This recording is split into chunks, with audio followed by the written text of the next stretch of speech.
So మనతో పాటు అజయ్ బాబు brother Samuel గారు కూడా మన దగ్గర ఉన్నారు. కొద్దిసేపటి క్రితం ఇక్కడ చెర్లపల్లి జైలు దగ్గరికి వెళ్ళి కూడా ములాఖత్ అయ్యి వచ్చారు. అసలు ఎంటైర్ ఇష్యూలో ఏం జరిగింది, ఎందుకంటే సో అందరితో మనం మాట్లాడవచ్చు, కానీ యాజ్ ఎ బ్రదర్గా చిన్న ఉన్నప్పటి నుంచి చూసిన వ్యక్తి, సో తన గురించి డీప్గా తెలిసిన వ్యక్తి కాబట్టి అసలు ఏం జరిగిందో అడిగి తెలుసుకునే ప్రయత్నం అయితే చేద్దాం. సో చూస్తున్నాం కొన్ని వార్తల్లో రెచ్చగొట్టే వ్యాఖ్యలు చేశారు కాబట్టి కూడా కొంతమంది వ్యక్తులు తనపై కేసు వేశారు. సో తను అరెస్ట్ చేసి చెంచల్గూడ జైల్లో కూడా తను రిమాండ్లో ఉన్నాడు. ప్రస్తుతం మాట్లాడించి అసలు ఏం జరిగిందో తెలుసుకునే ప్రయత్నం అయితే చేశాం. సో బ్రదర్ చెప్పండి, ఎంటైర్ ఇష్యూ చూస్తూ ఉన్నాం. సో అసలు ఏం జరిగిందంటారు అంటే రెచ్చగొట్టే వ్యాఖ్యలు చేశాడు కాబట్టి తనపై కేసులు నమోదనే తను ఇప్పుడు చెంచల్గూడ జైల్లో రిమాండ్లో ఉన్నారు. సో ఏం చెప్పాలనుకుంటున్నారు మీరు? ముఖ్యంగా నేను ఒక విషయం చెప్పదలుచుకున్నానండి. అజయ్ బాబు వాస్తవంగా రెచ్చగొట్టే ప్రయత్నం చేసుంటే మీరు లీగల్గా ప్రొసీడ్ అవ్వచ్చు, అందులో మేమేం అంటానికి లేదు. కానీ ఇక్కడ జరిగింది ఏంటంటే అజయ్ బాబుని అరెస్ట్ చేయటం కంటే ముందు 5 రోజుల ముందు అజయ్ బాబు కూడా ఒక 5 వ్యక్తుల మీద కంప్లైంట్ ఇచ్చాడని నాకు తెలిసింది ఖమ్మం అర్బన్ పోలీస్ స్టేషన్లో. అది ఎఫ్ఐఆర్ చేశారు, 195 ఎఫ్ఐఆర్ నెంబరు. ఆ 5 అరెస్ట్ చేయకుండా ఇతను ఎందుకు చేశారు, ఇది నా ప్రశ్న. రెండోది, హిందువులా ముస్లింలా క్రిస్టియన్లా నాకు అవసరం లేదు. నా తమ్ముడుగా నేను మాట్లాడుతాను. నేను ఏ మతాన్ని కానీ ఎవరిని కూడా నేను కించపరిచి తెలుసుకోలేను. హిందువులు మనోళ్ళే, ముస్లింలు మనోళ్ళే, క్రిస్టియన్లు మనోళ్ళే, అందరూ మనోళ్ళే. అసలు ఇక్కడ ఏం జరిగింది అనేది ఫస్ట్ లోకానికి తెలుసు, ప్రజలకు తెలుసు. నేను ఈరోజు ములాఖాత్ వచ్చాను చెంచల్గూడ జైలుకి, నా తమ్ముడి దగ్గరికి వచ్చాను. నా తమ్ముడు ఎట్లుంటాడని నేను ఎప్పుడు అనుకోలేదు. నా తమ్ముడిని నేనే గుర్తుపట్టలేదు. అడిగాను, నాన్న ఏంటి పరిస్థితి, లోపల ఎట్లుందంటే చెప్పాడు, కానీ పైకి చెప్పాడు కానీ లోపల ఉండే పరిస్థితి వేరుంది. మా తమ్ముడు చేసింది ఏంటంటే క్రిస్టియను, ముస్లిము, దళితులకి సపోర్టుగా నిలబడ్డాడు. అది వాడు చేసిన తప్పు. ఒకవేళ ఏదన్నా తప్పుగా మాట్లాడి, ఇప్పుడు మీరు అడిగినట్టు ఏదన్నా తప్పుగా మాట్లాడటం కానీ కామెంట్ కానీ చేస్తుంటే మీరు లీగల్గా ప్రొసీడ్ అవ్వచ్చు.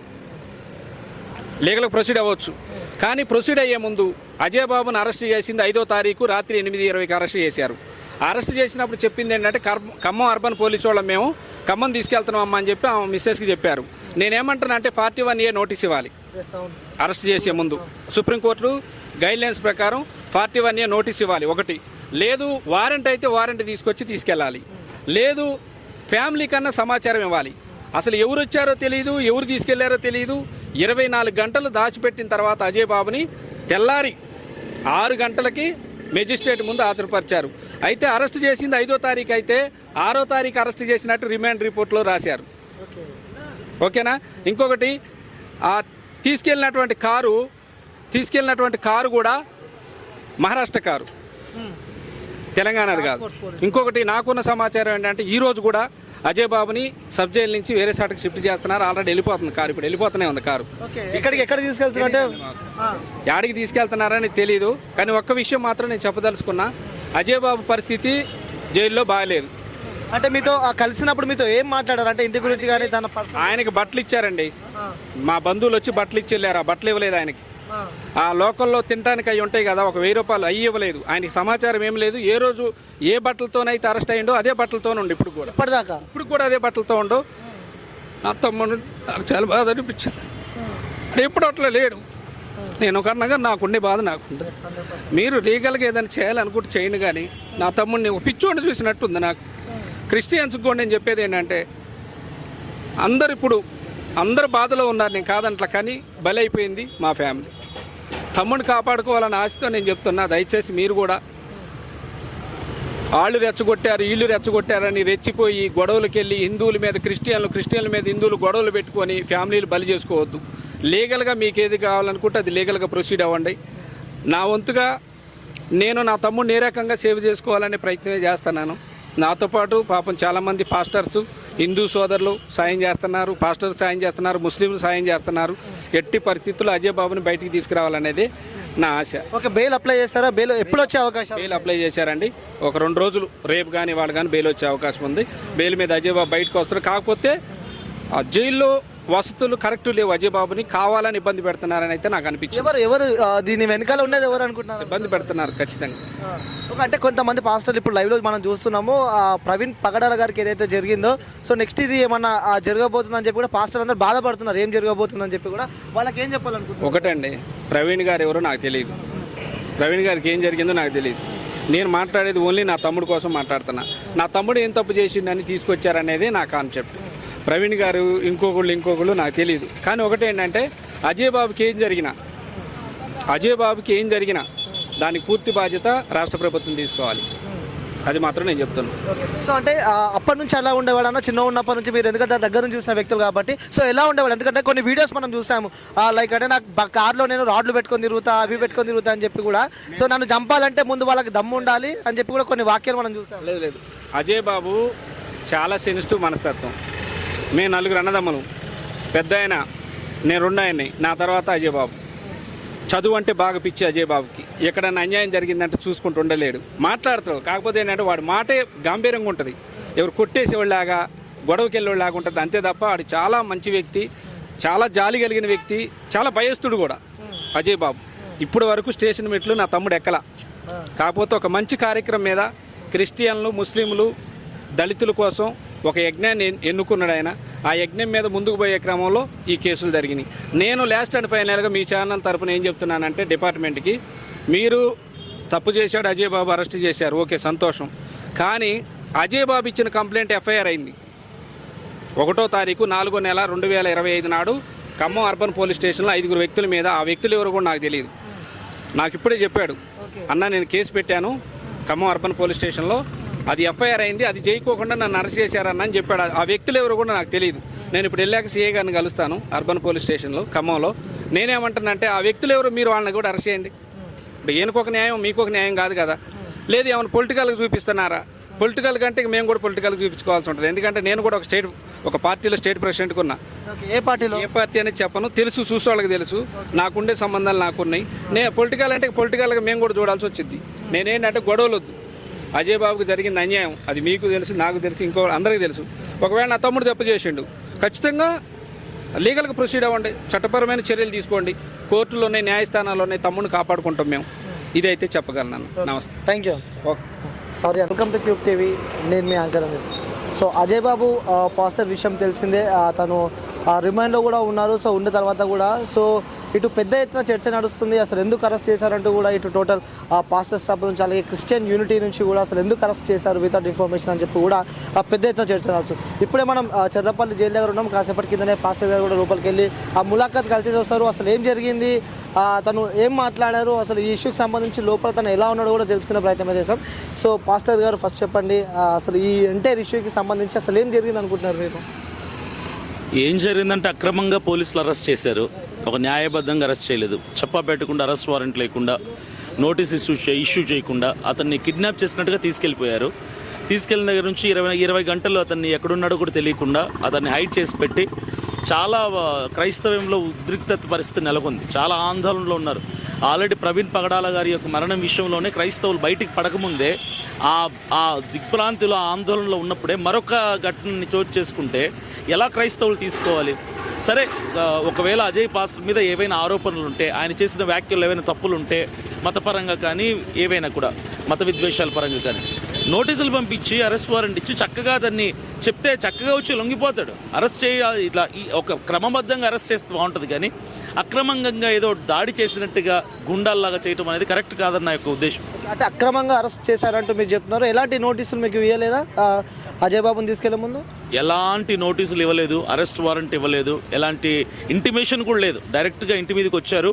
వచ్చి అతనితో అనుచరులు ఉంటారు, వాళ్ళు కూడా ఎవరు లేనప్పుడు, ఫ్యామిలీ మెంబర్స్ ఉన్నప్పుడే అతన్ని తీసుకెళ్ళిపోయారు. 20 గంటల వరకు ఎక్కడున్నాడు కూడా చెప్పలేదు. ఏ పోలీస్ అరెస్ట్ చేసి చెప్పలేదు. ఖమ్మం పోలీస్ స్టేషన్కి వెళ్ళారు, అక్కడ లేడన్నారు. ఉప్పల్ పోలీస్ స్టేషన్కి వెళ్తే అక్కడ లేరన్నారు. తర్వాత తుకారం గేట్ పోలీస్ స్టేషన్కి వెళ్తే అక్కడ లేరన్నారు. అల్టిమేట్గా ఫైనల్గా ఏంటంటే తుకారం పోలీస్ స్టేషన్ వాళ్ళే అరెస్ట్ చేశారని తర్వాత నెక్స్ట్ రోజు సాయంకాలం 4 గంటలకు కన్ఫర్మ్ అయింది మాకు. అక్కడ నుంచి అతన్ని కోర్టులో సబ్మిట్ చేసి అక్కడ నుంచి చెంచల్గూడ జైలుకి మొన్న ఈవినింగ్ 5:30కి చెంచల్గూడ జైలుకి తరలించారు. సో ఇప్పుడే కాసేపటి కింద మీరు ములాఖాత్ అయ్యి వచ్చారు, ఏం మాట్లాడారు అజయ్ బాబు గారు మీతో? అజయ్ బాబు ఒకటే అంటున్నారండి, చాలా ఆందోళనలో ఉన్నాడు ఆయన. చిన్నపిల్లలు ఇలా తీసుకురావడానికి బట్టి, చిన్నపిల్లలు కూడా అక్కడ చాలా హెల్త్ వాళ్ళ సిక్ అయిపోయింది, హాస్పిటల్ అడ్మిట్ అయి ఉన్నాడు చిన్నబాబు. అంటే సడన్గా అలా జరిగేసరికి ఫ్యామిలీ కూడా రికవర్ అవ్వడానికి టైం పడుతుంది. వాళ్ళ వైఫ్ కావచ్చు, 2 పిల్లలు కావచ్చు, చాలా సఫర్ అవుతున్నారు అక్కడ. సో వాళ్ళ గురించి ఇతను బాధపడుతున్నాడు లోపల. వీలైనంత త్వరగా బయటికి తీసుకొచ్చే ప్రయత్నం మేము కూడా చేస్తున్నాం అన్న, చాలా నాకు ఇబ్బందికరంగా ఉంది లోపలని చెప్పి అతను బాధపడుతున్నాడు, చాలా బాధను వ్యక్తపరుస్తున్నాడు ఆయన. సో మా వంతు మేము ప్రయత్నం చేస్తున్నాం. మా క్రిస్టియన్ లీడర్స్ అందరూ కలిసి, పాస్టర్స్ కావచ్చు, తర్వాత తన కుటుంబీకులు కూడా వచ్చారు, ఫ్యామిలీ మెంబర్స్ అందరం మా వంతు మేము ప్రయత్నం చేస్తున్నాము. బెయిల్ పిటిషన్ అయితే నిన్న వేశారని చెప్పారు. సో ఏదైనప్పటికీ ఈరోజు రేపట్లో ఆయన బయటకు తీసుకొచ్చే ప్రయత్నం గట్టిగా చేస్తున్నాము. సో అంటే రెచ్చగొట్టే వాక్యాలు చేశాడు కాబట్టి సో తను అరెస్ట్ చేశారంటూ కూడా కొన్ని వార్తలు మనం వింటున్నాం. లేకంటే కులానికి మతానికి సంబంధించి కూడా కొన్ని రెచ్చగొట్టే వాక్యాలు చేశారు కాబట్టి తను అరెస్ట్ చేశామంటే ఎవరైతే కేసు పెట్టిన వ్యక్తులు ఎవరైనా మీకు పోలీసులు మీకు డేటా ఇవ్వడం కానీ సో ఎఫ్ఐఆర్ బుక్ అయినప్పుడు కాపీ కానీ ఏమన్నా ఇవ్వడం జరిగిందా మీకు? ఇప్పుడు రెచ్చగొట్టే వ్యాఖ్యలు అజయ్ బాబు చేశాడనడం కరెక్ట్ కాదు. ఆయన రెచ్చగొట్టే వ్యాఖ్యలు చేయలా. ఏ ఇంటర్వ్యూస్కి అయితే వెళ్ళారో ఆ ఇంటర్వ్యూలో ఉన్న యాంకర్ ఆయన రెచ్చగొట్టారు. ఈయనను రెచ్చగొట్టి వాంటెడ్లీ కావాలని మతపరమైనటువంటి ఆ యొక్క ప్రస్తావనని లేవనెత్తి మతపరమైన దాన్ని ప్రస్తావన లేవనెత్తడమే తప్పు. ప్రస్తావన లేవనెత్తిన తర్వాత ఈయన కొంచెం ఆల్రెడీ అగ్రెసివ్ బాగా మాట్లాడతారు, కొంచెం బోల్డ్ వాయిస్, కాస్త గట్టిగా మాట్లాడే వ్యక్తి ఈయనను రెచ్చగొట్టి ఈయన నోటి నుంచి అవి బయటకు తెప్పించి చేసిన తప్పంతా ఎవరంటే ఇంటర్వ్యూ చేసినటువంటి యాంకర్స్ చేశారు మిస్టేక్ అంతా కూడా, ఈయన కాదు. ఆ ప్లేస్లో ఎవరున్నా కూడా అలాగే మాట్లాడాల్సి వస్తుంది. ఎందుకంటే ఎదుటిన్న వాళ్ళు వేసే ప్రశ్నలు బట్టి సమాధానాలన్నీ ఉంటాయి. ఇప్పుడు ఈయనకి యూట్యూబ్ ఛానల్ ఉంది, ఈయనకు చర్చ్ ఉంది. ఎక్కడ ఈ వాంటెడ్లీ ఈయన ఏ మతాలని కానీ, ఏ మత గురువులను కానీ, మత పెద్దలను కానీ, ఏ మత గ్రంథాలని కానీ మాట్లాడినట్టు లేదు. ఇంటర్వ్యూస్లో వెళ్ళటం వల్ల వాళ్ళు వేసిన ప్రశ్నలకి ఇలాంటి సమాధానం చెప్పాల్సి, అంటే రెచ్చగొడితే రెచ్చిపోతారు ఇక. అంటే ఈయన అగ్రెసివ్గా కాస్త మాట్లాడతారు కాబట్టి ఎదుటి వాళ్ళు వేసిన ప్రశ్నలు ఈ వీక్నెస్ని తీసుకొని ఎదుటి వాళ్ళు వేసిన ప్రశ్నలను బట్టిన సమాధానం చెప్పాడు. ఏదేమైనప్పటికీ ఇతర మతస్థులు కొంచెం మనోభావాలు దెబ్బతిన్నాయి. ఈ ఆరోగ్య స్వామి జోసఫ్ అనే అతను కేసు వేశాడు. అతను క్యాథలిక్, రోమన్ క్యాథలిక్. అతను యేసు ప్రభు బొమ్మని, తర్వాత మరియమ్మ బొమ్మని కూడా ఏదో కించపరిచాడు అన్నట్టుగా ఆయన వ్యక్తపరిచారు. కానీ దానికి రుజువులేవే అని చూపించడం లేదు. కొన్ని విషయాలు మనం చూస్తూ ఉన్నాము. అజయ్ బాబు గారు మాట్లాడుతుంటే సో నేను యేసుని కూడా నేను నమ్మను, సో విగ్రహాలను నేను నమ్మను అని చెప్పి కూడా కొన్ని చూస్తున్నాం. అంటే తను ఒక పాస్టర్ అయి ఉండి కూడా సో నేను విగ్రహాలను నమ్మను, సో నేను నమ్ముతా బట్ విగ్రహాలను మాత్రం నేను నమ్మను, దానికి ఎలాంటి ఏముండదు, ప్రాణం ఉండదు కాబట్టి అని చెప్పి కూడా కొన్ని వార్తలు. అది నిజమే అండి. అంటే క్రిస్టియానిటీలో ఉండేది ఏంటంటే క్రైస్తవ్యంలో విగ్రహారాధన చేయటం తప్పని మా యొక్క గ్రంథం చెప్తుంది. అంటే విగ్రహాలు అంటే మనుషుడు బలహీనుడు, మనుషుల ద్వారా చేయబడిన విగ్రహాలు ఏవైనా బలహీనమైనవన్నటువంటి సిద్ధాంతం మాది. అంటే మా గ్రంథం మాకు నేర్పించింది అది. కాబట్టి ఆయన చేసిన వ్యాఖ్యలు అవి. అయితే దానికి మించి ఆయన ఒకవేళ మాట్లాడుంటే అది తప్పే. కానీ ఎవరైతే ఈయన జోసఫ్ అజయ్ బాబు మీద కేసు పెట్టాడో ఆయన్ని మేము చాలాసార్లు అడిగారు మా క్రిస్టియానిటీ నుంచి, మీరు పెట్టారు కదా ఆ వీడియో, అంటే ఏదో యేసుప్రభు బొమ్మని పగలగొడతాను తంతాను అన్నట్టుగా చెప్పారు. మరి ఆ ఎవిడెన్స్ ఇంతవరకు బయటికి రాలేదు. ఆయన మాట్లాడిన ఆ వీడియో ఫుటేజ్ ఎందుకు బయటికి రాలేదు? అది ఉంటే బయటకు చూపించండి, సరే మేము కూడా యాక్సెప్ట్ చేస్తాం కదా. ఏదో మాట్లాడి చెప్పాడు అంటున్నారు తప్ప ఆ ఫుటేజ్ మాత్రం బయటకు తీయట్లేదు. ఆయన కూడా చాలా ఇంటర్వ్యూస్లో మాట్లాడుతున్నాడు, ఛానల్స్కి వెళ్తున్నాడు. ఆ ఫుటేజ్ మాత్రం ఎందుకు చూపించట్లేదు? ఇదిగో ఇది మాట్లాడింది అజయ్ బాబు, దీన్ని బట్టి మా మనోభావాలు దెబ్బతిన్నాయి, ఆయన ఎందుకు చూపించలేకపోతున్నాడు? అంటే మీ గ్రంథాలయంలో అలా ఉందన్నమాట, లైక్ అంటే నమ్మకూడదు అని చెప్పి, ఆ శిలా విగ్రహాలను నమ్మకూడదు అని చెప్పి. Yes, exactly. సో మరి ఇప్పుడు చర్చ్లలో మనం చూస్తున్నది అవే విగ్రహాలు కదా మనకు కనిపించేవి. మరి విగ్రహారాధన అంటే విగ్రహానికి పూలదండలు వేయడం, దండలు పెట్టడము, కొబ్బరికాయలు కొట్టడము, లేదంటే దాని చుట్టూ ఇది విగ్రహారాధన. ఇప్పుడు సిలువ పెట్టుకున్నంత మాత్రం అది విగ్రహారాధన కాదు, అది విగ్రహం కాదు. సో అది మా యొక్క ఉద్దేశం. సో చివరిగా చూసే ప్రేక్షకులకు ఏం చెప్పాలనుకుంటారు? అజయ్ బాబు ఎప్పుడు బయటకు వస్తాడు, ఏం జరగబోతుంది నెక్స్ట్ అంటే ఏం చెప్పబోతున్నారు? క్రైస్తవులందరికీ నేను చెప్పేది ఒకటే, రెండు రాష్ట్రాల తెలుగు ప్రజలకి, తెలుగు క్రైస్తవులకి, అజయ్ బాబు చెంచల్ కూడా జైల్లో ఉన్నాడు, సేఫ్గా ఉన్నాడు. కాకపోతే తన ఇద్దరు చిన్నపిల్లల్ని బట్టి, భార్యను బట్టి తన ఆందోళనలో ఉన్నాడు. వీలైనంత త్వరగా ఆయన బయటకు తీసుకొచ్చే ప్రయత్నం అయితే చేస్తున్నాం. క్రైస్తవులు ఎవ్వరు కూడా భయపడద్దు, ఆందోళన చెందొద్దు. ఖచ్చితంగా అజయ్ బాబు క్షేమంగా బయటకు వస్తాడు. వితిన్ కపుల్ ఆఫ్ డేస్, 2-3 రోజుల్లోగా ఆయన బయటకు వస్తాడు. అన్ని కార్యక్రమాలు, చర్చ్ పనులు కానీ ఏవైనా కూడా ముందుకు సాగిపోతాయి. మీరందరూ ఎలాంటి టెన్షన్ పడద్దు. మేము ప్రయత్నం చేస్తున్నాం, మేము పోరాడుతున్నాం. మీరు ప్రార్థన చేయండి, ప్రేయర్ చేయండి, ఉపవాసాలు ఉండండి. మీరు ప్రార్థన చేస్తే మేము ప్రయత్నం చేస్తాం. అల్టిమేట్గా దేవుడు ఈ విషయంలో ఘనమైన విజయాన్ని ఇవ్వబోతున్నాడు. Thank you.